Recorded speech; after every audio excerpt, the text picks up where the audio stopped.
This is what happens when you let good cops be cops. The FBI and our partners are proud to stand here today together to bring justice to the family of Charlie Kirk and honor his memory. I want to express my deep gratitude to President Trump, the Vice President, and the entire White House who have been so incredibly supportive with both resources and just personally to the FBI as a team. They had our backs the entire way, and I just want to express my gratitude for giving us the resources we need to operate in this space to bring this sort of justice at this sort of speed.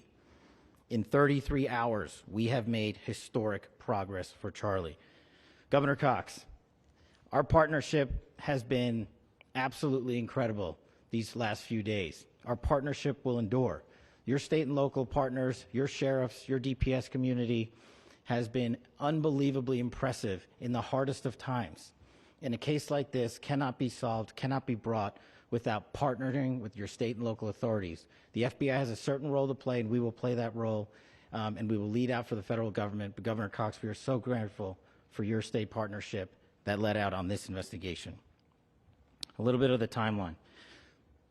Charlie was shot at 12:23 p.m. on Wednesday. The first FBI agents arrived on scene in 16 minutes with chiefs of police at 12:39 and secured the scene. The FBI immediately launched fixed-wing assets. We utilized these assets to transport personnel, specialty technicians, hostage rescue teams. We also utilized these assets to go back and forth from the East Coast and here in Utah to transport forensic evidence and other evidence that will be analyzed and is being analyzed at our FBI laboratories in Quantico and other laboratories, including the ATF. At my direction, the FBI released the first set of FBI photos of the suspect at 10 a.m. local time on 9/11. Then, shortly thereafter, the FBI reward of $100,000 was released at 10:45 a.m. local. Myself and Deputy Director Bongino arrived on the scene at approximately 5:30 p.m. on 9/11. The governor led a press conference last night at approximately 8 p.m., where at my direction, the FBI released a never-before-seen video of the suspect. We also released new images to the public of the suspect. And just last night, the suspect was taken into custody at 10 p.m. local time. In less than 36 hours, 33 to be precise, thanks to the full weight of the federal government and leading out with the partners here in the state of Utah and Governor Cox, the suspect was apprehended in a historic time period. And I want to highlight what Governor Cox said. This would not have been possible without you, the media, and you, the public. That's why we went so public, so fast, and we're so transparent, and we're committed to that transparency. The crime scene, just a little bit there. It is a large crime scene. State and local authorities, along with federal authorities, processed that crime scene quickly. And I even had the ability to walk through that crime scene and walk through the steps the suspect took to learn more about what was needed and what resources we needed to bear to create a full picture for the FBI and leadership back in Washington. Furthermore, thankfully to state and local partners, forensic evidence has been seized and continues to be garnered.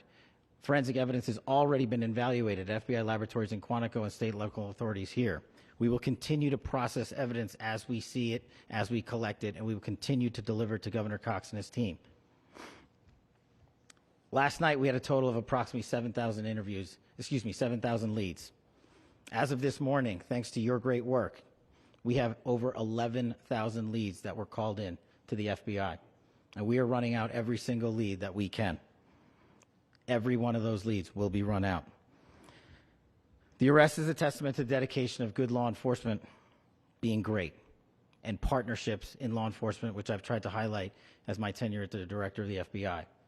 There is no better relationship for law enforcement than the FBI to partner with state and local authorities, and you've seen it here in these last few days.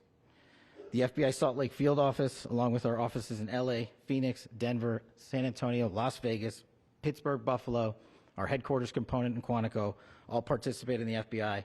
I want to express my deep gratitude to the employees of the FBI, the men and women, the evidence response team tacticians, the special operators, the agents, the support staff. You have done monumental work in historic time when the public, who had a right to demand such an expeditious solving of an investigation. The FBI answered that call diligently, critically important to our nation, and we delivered. And I'm proud to be their leader, and I'm proud to be the director of the FBI.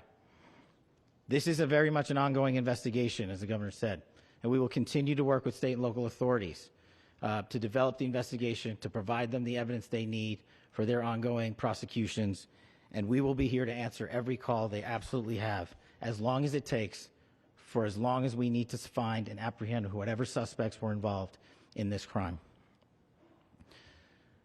Lastly, to my friend Charlie Kirk, rest now, brother. We have the watch, and I'll see you in Valhalla.